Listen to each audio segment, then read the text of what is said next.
नमस्कार, आपण बघत आहात उमेन्स 24 चॅनल।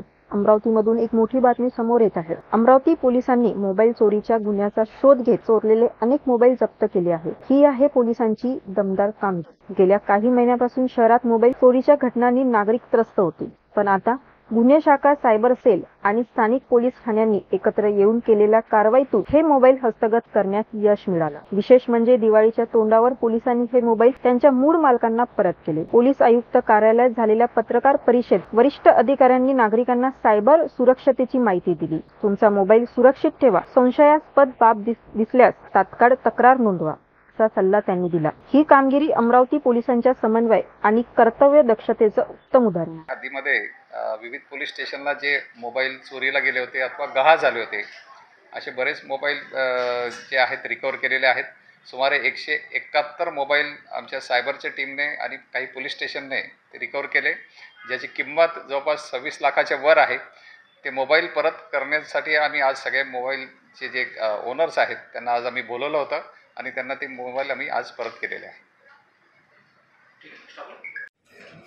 बऱ्यापैकी अमाऊंट असते, त्यांना आमची विनंती राहील की अशा मोबाईलवर येणाऱ्या कुठल्याही मेसेजवर तुम्हाला म्हणजे स्वस्तात लोनचा असेल किंवा तुम्हाला कुठला काही रिवॉर्ड पॉईंट तुमचे जमा झाले किंवा कुठलेही तुम्ही कृपया परत करा आम्हाला, आणि अशा पद्धतीने त्यांना ट्रॅप करून आणि ते कुठेतरी क्लिक करतात आणि क्लिक केलं की त्याच्यामध्ये ते फसतात। तर मोबाईलवर कुठल्याही फायनान्शियल ट्रान्झॅक्शनच्या बाबतीत कुठल्याही मेसेजला अजिबात रिस्पॉन्ड करू नका, कुठे चुकून सुद्धा क्लिक करू नका।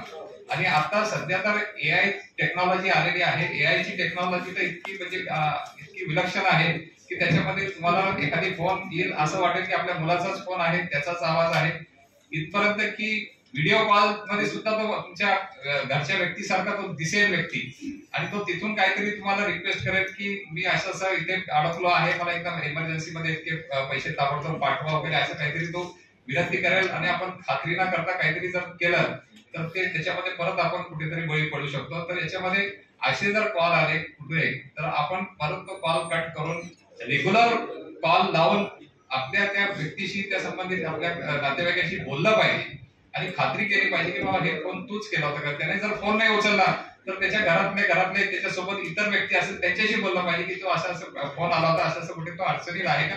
एवढे 2-3 ठिकाणावर खातरजमा केल्याशिवाय कुठलाही असं ट्रान्झॅक्शन आणि हे करू नये। स्वागत करतो। म्हणजे मोबाईल चोरी किंवा गहाळ होणे म्हणजे हा फार मोठ्या प्रमाणावर आपल्याकडे आहे आणि हे गुन्हे दाखल होत असतात। बऱ्याच ठिकाणी मिसिंग आपण दाखल करत असतो आणि हे काम सातत्याने ट्रेसिंगचं सुरू असतं आणि परंतु हे कधीच असं या पद्धतीने समोर इतक्या मोठ्या प्रमाणावर येत नाही।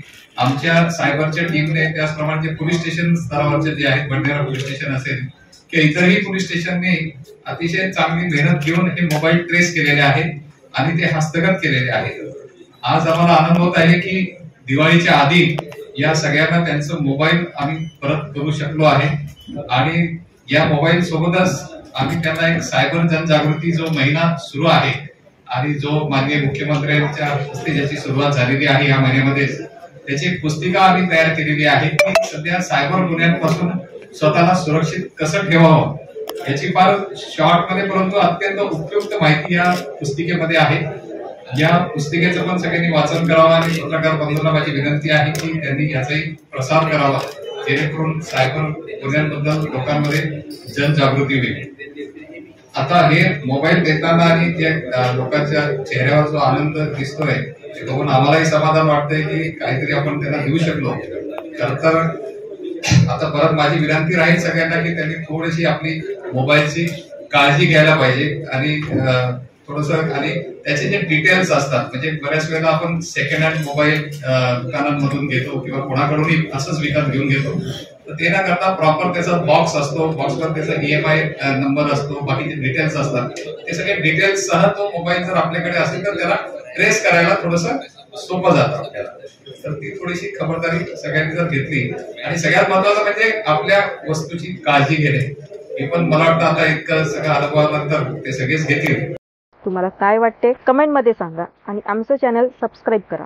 सायबर गुन्ह्यापासून सावध रहा, सुरक्षित रहा। अशा बातमीसाठी बघत रहा उमेन्स 24 चॅनल।